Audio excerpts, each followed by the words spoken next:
박근혜 전 대통령 측은 서울 삼성동 사저로 이동한 사흘째까지 이렇다 할 움직임 없이 사저에 머문 것으로 알려졌습니다. 네, 검찰이 오늘 박 전 대통령 측의 소환 날짜를 통보할 것으로 알려지면서 긴장감이 감돌고 있는데요. 현장 연결합니다. 신세롬 기자. 네, 저는 서울 삼성동 박근혜 전 대통령 사저에 나와 있습니다. 박 전 대통령이 사저로 이동한 지 사흘째인 어제도 모습을 드러내진 않았는데요. 오늘은 약 30분 전인 오전 6시 25분쯤 사저 2층에 불이 켜졌습니다.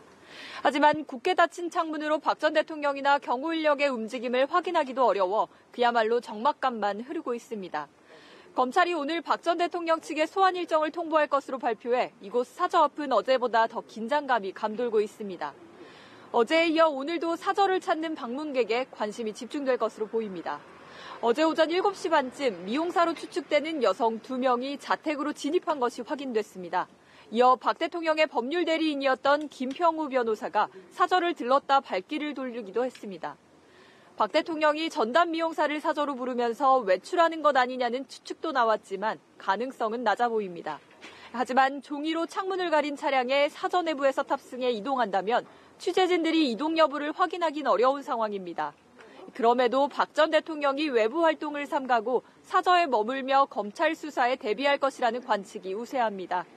정확한 조사 시기는 정해지지 않았지만 다음 주 초로 예상되는 가운데 박 전 대통령 측 역시 오늘 내로 법률 대리인단을 만날 것이라는 예측이 나옵니다. 네, 박 전 대통령 지지자들 오늘도 밤새 사저 앞을 지켰는지요? 네, 어제에 이어 오늘도 밤샌 지지자들이 눈에 띄었습니다. 취재진 역시 어제보다 오늘 더 많이 모습을 드러냈는데요.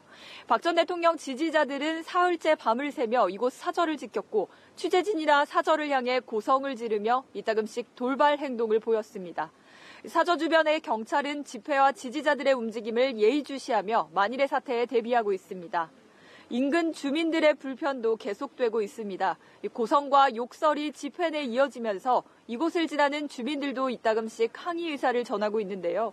사저 바로 옆으로 난 초등학교 후문은 문을 닫았고 학부모들은 아이들 안전을 위해 집회금지 탄원서 제출을 고려하고 있는 것으로 알려졌습니다. 지금까지 박근혜 전 대통령 사저 앞에서 연합뉴스TV 신세롬입니다.